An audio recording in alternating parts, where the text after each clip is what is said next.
السلام علیکم۔ آج جمعہ ہے، جولائی کی 31 تاریخ۔ میں ہوں خالد حمید، خبروں کے بلیٹن کے ساتھ۔ امریکی صدر ڈونلڈ ٹرمپ نے اعلان کیا ہے کہ غزہ میں حماس کے مرحلہ وار غیر مسلح ہونے سے متعلق ایک معاہدہ طے پا گیا ہے۔ ان کے مطابق اس منصوبے کے تحت جیسے جیسے غیر مسلح کرنے کا عمل مکمل ہوگا، اسرائیلی افواج بھی مرحلہ وار غزہ سے انخلا کریں گی۔ حماس نے معاہدے کی تصدیق کرتے ہوئے کہا ہے کہ وہ اس پر عمل درآمد کو اسرائیل کی جانب سے اپنی ذمہ داریوں، خصوصاً غزہ سے فوجی انخلا سے مشروط سمجھتی ہے۔ تنظیم کا کہنا ہے کہ ثالثی کرنے والے ممالک اس بات کو یقینی بنائیں کہ تمام فریق معاہدے کی شرائط پر عمل کریں۔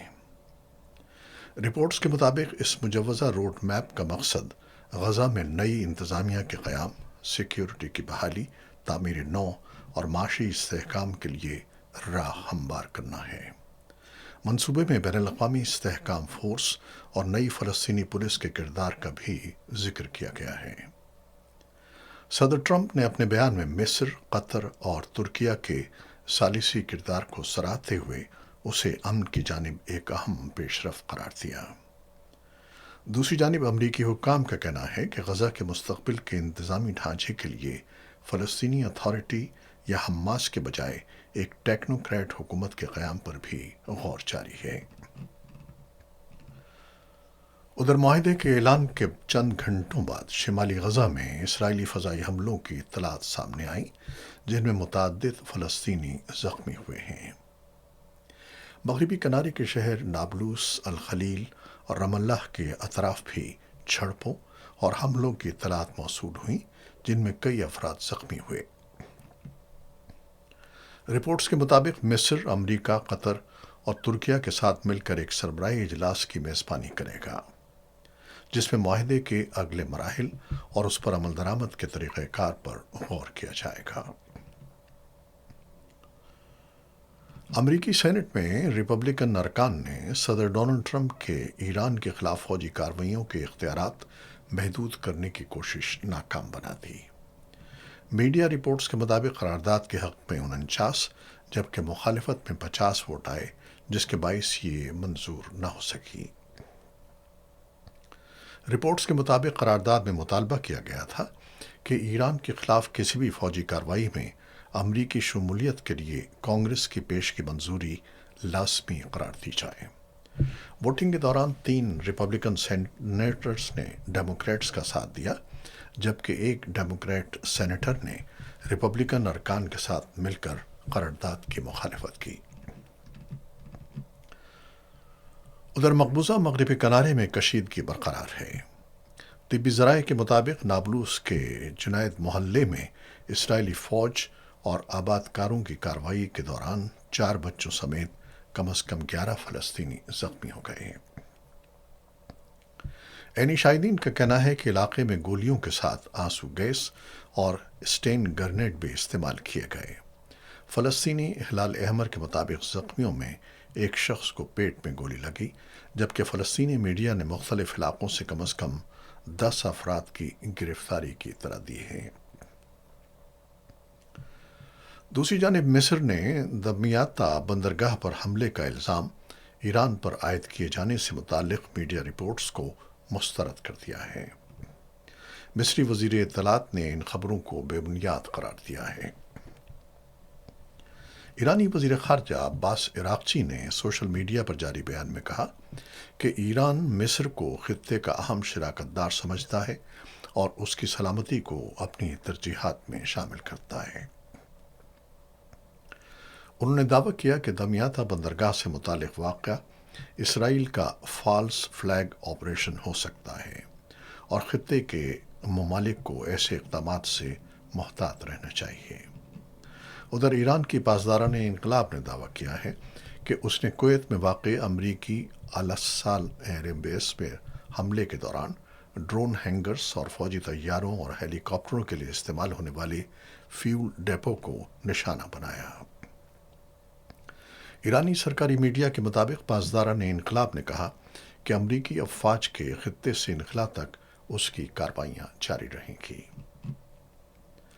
ایران نے اردن میں واقع موفق السلطی ایئر بیس کی سیٹلائٹ تصاویر بھی جاری کی ہیں اور دعویٰ کیا ہے کہ جوابی حملوں میں امریکی F-35 طیاروں کے ہینگرز کو نقصان پہنچا۔ تاہم امریکہ اس سے قبل ایرانی دعووں کو مسترد کر چکا ہے اور ان کی تصدیق نہیں کی۔ پاکستان سے خبریں۔ بلوچستان کے علاقے سورانج کول فیلڈ میں میتھین گیس کے دھماکے کے نتیجے میں کوئلے کی دکانیں متاثر ہوئیں، جہاں ریسکیو ٹیموں نے اب تک 32 کانکنوں کی لاشیں نکال لی ہیں، جبکہ مزید 2 کانکنوں کی تلاش جاری ہے۔ Chief inspector of mines Balochistan Muhammad Atif کے مطابق دھماکے کے وقت دونوں کانوں میں مجموعی طور پر 34 مزدور موجود تھے۔ دھماکے کے باعث کان میں آگ بھڑک اٹھی اور اس کے کچھ حصے منہدم ہو گئے، جس سے امدادی کارروائیوں میں مشکلات پیش آئیں۔ بھارت کے ایوان بالا نے امتحانی پرچے لیک کرنے کے جرائم کے خلاف سخت قانون منظور کر لیا ہے۔ نئے قانون کے تحت اس جرم میں ملوث افراد کو زیادہ سے زیادہ 10 سال قید اور 1 کروڑ بھارتی روپے سے زائد جرمانے کا سامنا کرنا پڑ سکتا ہے۔ یہ قانون حالیہ ہفتوں میں امتحانی بے ضابطگیوں کے خلاف ہونے والے ملک گیر احتجاج کے بعد منظور کیا گیا۔ بھارتی میڈیا کے مطابق وفاقی تحقیقاتی ادارے نے نیشنل میڈیکل کالج کے داخلہ امتحان کے پرچہ لیک کیس میں 13 افراد کے خلاف مقدمات بھی درج کیے ہیں۔ نیپال کے وزیر اعظم بلندر شاہ نے ملک کے جنوبی علاقے میں ہندو اور مسلم گروپوں کے درمیان ہونے والی جھڑپوں میں 3 افراد کی ہلاکت کے بعد عوام سے امن برقرار رکھنے کی اپیل کی ہے۔ حکام کے مطابق جھڑپوں کا آغاز ضلع سنساری میں ایک مذہبی جلوس کے دوران تنازع کے بعد ہوا، جس کے بعد پولیس کی کارروائی اور احتجاج کے دوران 3 افراد جان کی بازی ہار گئے۔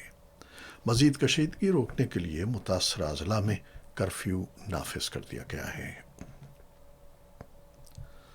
ہسپانوی علاقے سوٹا میں داخل ہونے کی کوشش کے دوران کم از کم 34 تارکین وطن ہلاک ہو گئے ہیں۔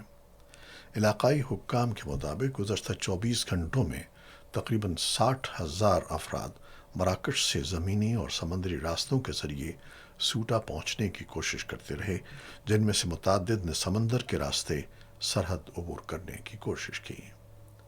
علاقائی حکام کا کہنا ہے کہ صورتحال پر قابو پانے کے لیے متعلقہ ادارے امدادی اور حفاظتی اقدامات جاری رکھے ہوئے ہیں۔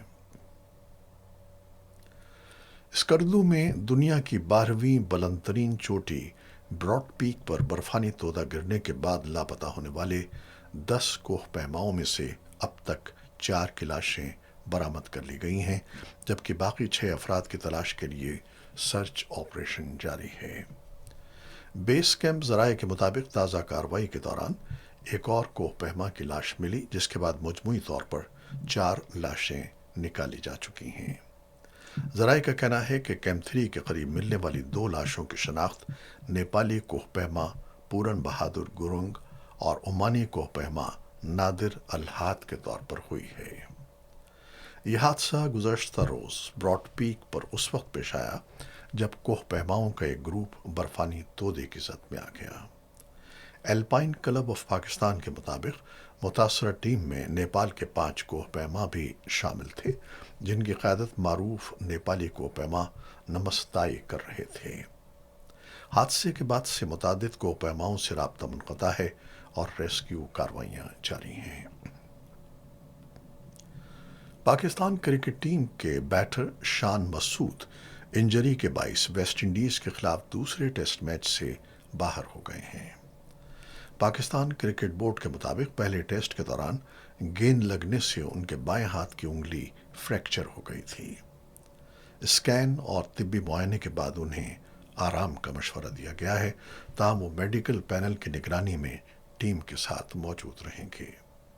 پی سی بی کا کہنا ہے کہ 19 اگست سے ہیڈنگلے میں انگلینڈ کے خلاف شروع ہونے والے پہلے ٹیسٹ کے لیے شان مسعود کی دستیابی ان کی طبی بحالی پر منحصر ہوگی۔ واضح رہے کہ شان مسعود نے ویسٹ انڈیز کے خلاف پہلے ٹیسٹ کی پہلی اننگز میں سنچری سکور کی تھی، جبکہ دوسری اننگز میں انجری کے باعث وہ 8ویں نمبر پر بیٹنگ کے لیے میدان میں آئے۔ اس میچ میں پاکستان کو ویسٹ انڈیز کے ہاتھوں 90 رنز سے شکست کا سامنا کرنا پڑا تھا، جو بیرون ملک ٹیسٹ کرکٹ میں ٹیم کی مسلسل 8ویں ناکامی تھی۔ یہ تھیں وہ خبریں جو یوٹیوب چینل پر ہم نے آپ کے لیے پیش کی ہیں۔ آپ ہمارے چینل کو دیکھتے ہیں، شیئر کرتے ہیں، پسند کرتے ہیں اور اپنے کمنٹس میں اپنی محبتوں اور رائے کا اظہار کرتے ہیں، جس کے لیے ہم آپ کے بےحد مشکور ہیں۔ اپنی ان محبتوں کو، ان کاوشوں کو جاری رکھیے گا۔ خالد حمید کو اب اجازت دیجیے گا۔ اللہ حافظ۔